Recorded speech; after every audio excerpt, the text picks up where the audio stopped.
সুন্দর পৃথিবী গড়তে হলে, উজ্জ্বল আগামী আনতে হলে, সুন্দর পৃথিবী গড়তে হলে, উজ্জ্বল আগামী আনতে হলে, তোমাকে আমাকে হতে হবে সুন্দর, আমলে বিশ্বাসে হতে হবে সুন্দর।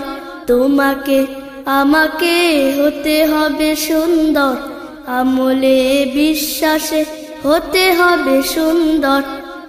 মিথ্যে কথা কখনো বলা যাবে না, পাপের পথে কখনো চলা যাবে না, গীবত ফাসাদ কখনো করা যাবে না।